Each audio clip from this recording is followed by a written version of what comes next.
The Ministry of Health discloses resumption of over 50 health stations across Tigray. And South African president calls on African nations to speak in one voice.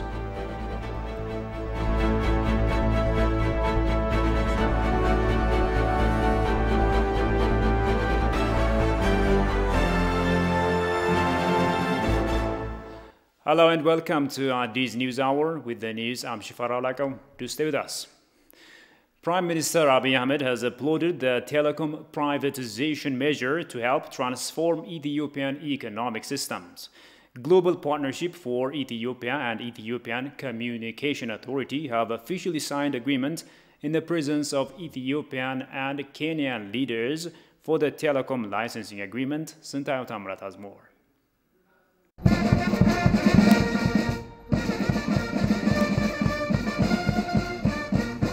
Ethiopian Communication Authority and Global Partnership for Ethiopia have signed the historic telecom licensing agreement in the presence of Prime Minister Abiy Ahmed and Kenyan President Uhuru Kenyatta.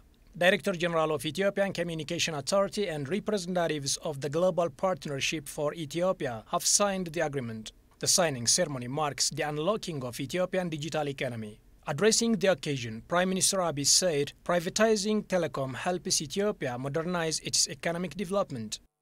In agriculture, the backbone of Ethiopia's economy, for example, mobile-based technology systems will provide agricultural-related service to farmers. Vital real-time information such as livestock tracing, weather data and commodity pricing available via mobile phone will improve productivity for farmers. Also positively impacted will be digital banking and payment systems that will give the government, businesses, as well as consumers of such services efficient access, digital financial inclusion, and more control over financial transactions. In the education sector, online courses will be much more readily available and propagated electronically throughout the country. Appreciating Ethiopia's move, Kenyan President hoped this would play a key role in promoting regional integration. Today's event builds on the mutual commitments made by our respective governments. During my visit to Ethiopia in March of 2019, Your Excellency, you promised a number of deliverables as top 10s on your agenda. Among them included your government's commitment to promote and attracting foreign investment and specifically taking significant steps to improve relations between Kenya and Ethiopia in the area of cross-border trade, tourism, energy, infrastructure, among others. Your Excellency, you also committed to opening up the Kenya-Moyale border and growing it into an economic hub for East Africa, in addition to accelerating efforts that were already underway to fast-track the Lapsed Corridor project. During that memorable Moyale border function, I remember you clearly challenged the Kenyan private sector to capitalize on the untapped investment opportunities in Ethiopia. And I believe today's ceremony is indeed a testimony of the progress that we are making towards economic cooperation between our two nations. President Uhuru also vows his country would share its experience in the sector to Ethiopia. I do believe as leaders we are duty-bound to build on the shared history, the common values, similar dreams, and deep connections of family, friendship, and business to bring Ethiopia and Kenya even closer together. And I believe this ceremony today is the first step in an exciting and rewarding opportunity for Ethiopia. Kenya has seen the great gains and opportunities unleashed by Safaricom across the entirety of our social economic landscape. Ethiopia now stands at the cusp of making even greater strides in Safaricom's areas of strength, which include digital presence, mobile money, telephony, data, and fiber connectivity, as well as business, agricultural, health solutions, amongst others. Prime Minister Abiy Ahmed said Ethiopia will continue executing its privatization plan and strengthen the reform in all sectors of the economy.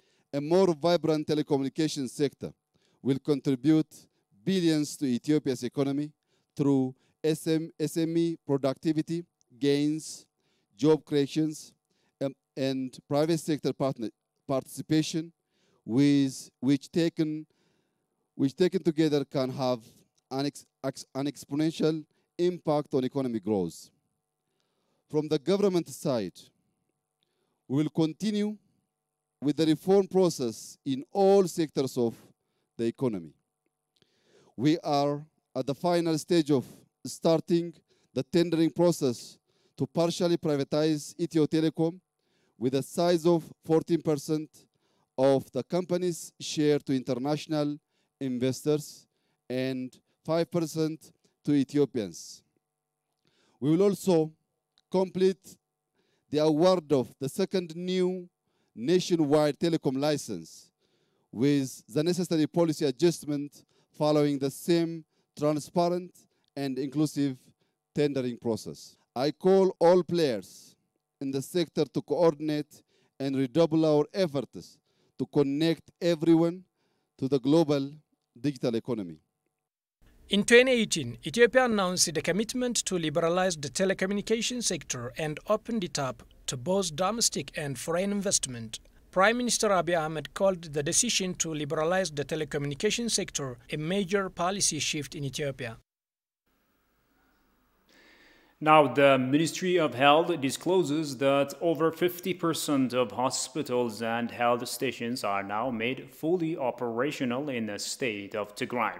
The National Disaster Risk Management Commission also says it has provided humanitarian support to 5.2 million people in the state. The remarks came at a press briefing organized by the Office of the Prime Minister. Daniel Kassan presents a story as follows. The law enforcement operation against the TPLF junta is not only a success story as claimed by it, but it is also cause of deaths, displacements of millions, and lots of calamities. In response to the adverse situations, a task force was organized to help normalizing situations in the Tigray regional state. With regard to achievements in the health facilities, the Minister, Dr. Liata Dessa, said over 50% of hospitals and health stations are now made fully operational. Currently, 55% of the hospitals and 52% of the health centers in the region have been made functional. If you have seen our report last week, the figure was about 46% for both health centers and hospitals, which is 52% currently, because the past 1 week, 10 more health centers have become functional. And in those functional health facilities, more than 95% of the health workers are actively engaged in their day-to-day work. For the remaining health facilities, evaluation has been done on the extent of damage, and currently fund has been allocated by the federal government to maintain and restore services in 14 hospitals and 58 health centers. The National Disaster Risk Management Commissioner, Mtuku Kesa, for his part, articulated his commission has been able to provide humanitarian support to 5.2 million people in 3 rounds. Since the law enforcement operation completed, food and non-food items were delivered for 4.5 million beneficiaries in the first round and have been delivered for 5.2 million beneficiaries in the second and third round. 170,798 metric tons of food, which costs 5.4 billion Ethiopian birr or 135 million USD, distributed so far. He also underlined that 70% of the humanitarian cost has been covered by the government, and the rest, 30%, was solicited from aid organizations. Now, students of public and private schools in Tigray state capital city have expressed joy over the reopening of classes. Due to the law enforcement operation conducted in Tigray state following the heinous acts orchestrated by the TPLF criminal clique, Major social activities, including the learning-teaching process, have been disrupted in the region, it was indicated. However, the current interim administration of Tigray state has been exerting efforts to reverse the situation in collaboration with the federal government and other stakeholders over the past months. Accordingly, public and private schools in Mekelle have resumed class. Students approached by the Ethiopian news agency in the city have expressed joy over the reopening of the schools.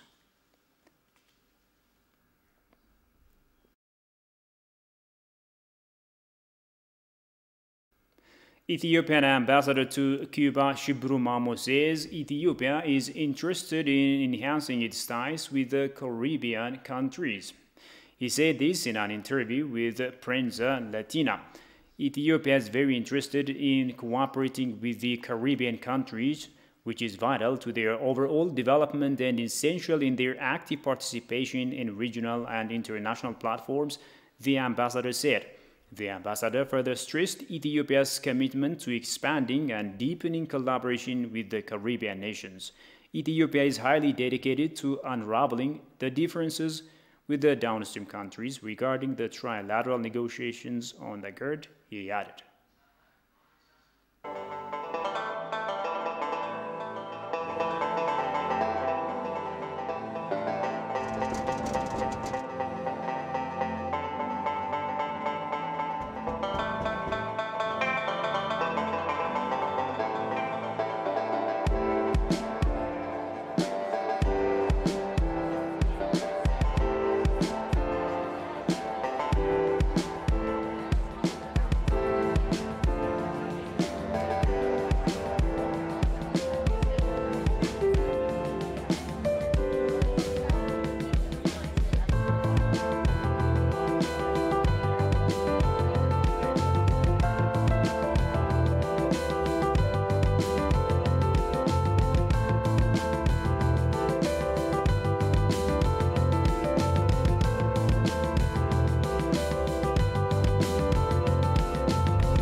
አንድ አራተኛው የትግራይ ውቅር አብያተ ክርስቲያን የሚገኘው በገራ አልታና ተያያዥ በሆኑ ተራራዎች ላይ ነው የሚባለው።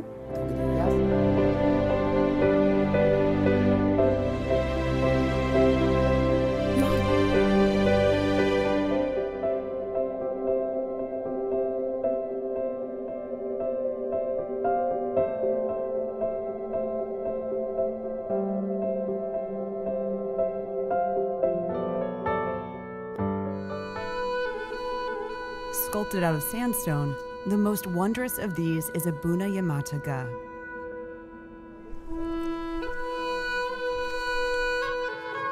There's only one way up. You have to climb this cliff face. Welcome to the world's most perilous church. Welcome back. You're still watching Addis News Hour.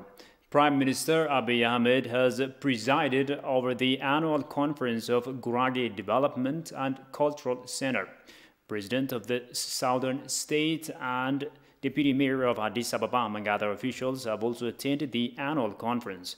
On the occasion, the Premier applauded the role of all sections of the society in strengthening national unity. He further appreciated the contribution of the Gurage people in the country's trade and cultural dimensions.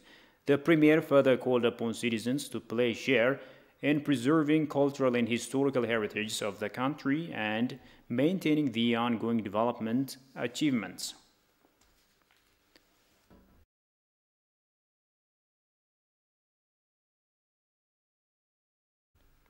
The National Election Board of Ethiopia stated on Wednesday that the already started distribution of poll worker training materials will be concluded soon. In a press conference held yesterday, the board briefed journalists on the arrangement of voting and training materials and other preparations that are underway ahead of the upcoming national elections. The board announced preparations to offer trainings to 150,000 electoral executive officers in places where materials have reached. The board further indicated that distribution will be carried out from constituencies to polling stations across the nation. Ethiopia will hold the upcoming general elections on June 21, 2021.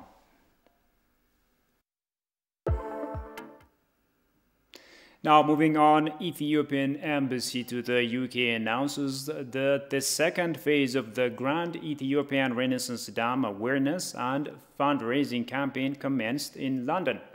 The campaign would run for 2 months until August 7, 2021. According to the EPA, the embassy stated that the first campaign was finalized with a great success in both fundraising and awareness creation. The ambassador has taken the occasion to affirm Ethiopia's firm stance for a win-win solution and its long-standing commitment to reaching a fair agreement with downstream countries.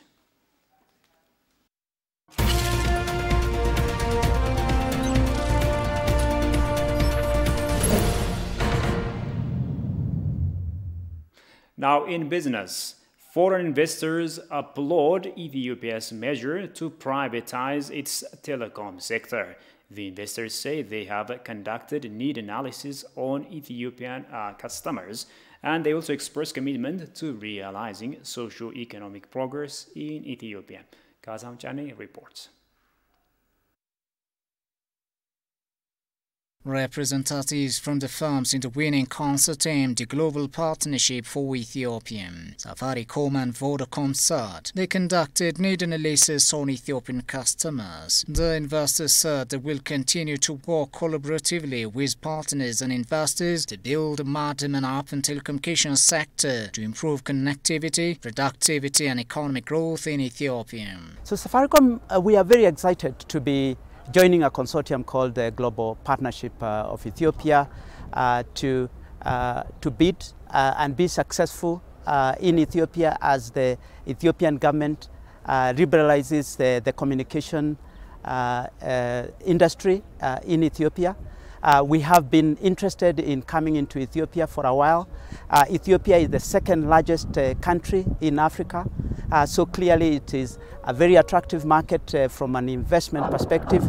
We are going to be bringing significant investment to partner with the government of Ethiopia to expand participation on the communication side in terms of digitizing the country, making sure that people can call, they can have internet, and partner and continue to build on what Ethiotel has done. Conducted a lot of research ahead of coming into Ethiopia as part of a very successful request for proposal that have been run by the government of Ethiopia. We've conducted research, we've used local agencies, we've understood what the Ethiopian customers want, the number of gaps that are available that we can actually fill in terms of internet access, in terms of mobile telecommunication.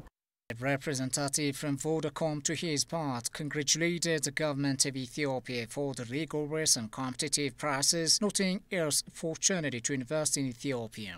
He also said his company is very much committed to effect positive social change in Ethiopia through the technology they will provide. Well, I think the congratulations to the government of Ethiopia on running a very good, transparent process. So we're quite pleased about the outcome. And of course, it's a huge opportunity to partner with the government of Ethiopia and to make a difference in terms of bridging the digital divide in Ethiopia. Yes, I think we have looked at the Ethiopian market, and of course, one of the big opportunities is around penetration, increasing the penetration to more to more places in the country. So that's a big focus area for us. Another big focus area would be to introduce mobile money into the market, but also I would say to provide a quality 4G 5G coverage in time as well, and be able to really make sure that you bring democratizing both voice and data for the Ethiopian market and making it possible for every consumer to access voice and data. It was noted that the government of Ethiopia formally signed an operating licensing agreement, making good on its promise to end a decades-long monopoly in the country.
Welcome back again. You're still watching this news hour. South African President Cyril Ramaphosa says while Africa was grappling with the effects of the coronavirus, the continent continued to bear the brunt of climate change. He calls for international partners to support Africa in combating climate change, which the continent contributes the least but is affected by the most. Emmanuel Jorge presents the following story from Eyewitness News.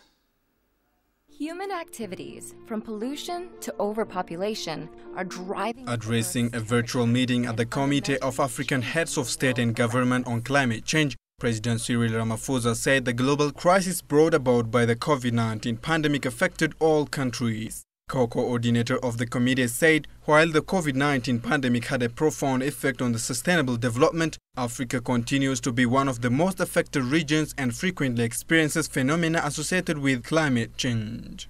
Africa continues to bear the brunt of climate change, with annual costs to African economies of between 3 to 5% of their GDPs on average.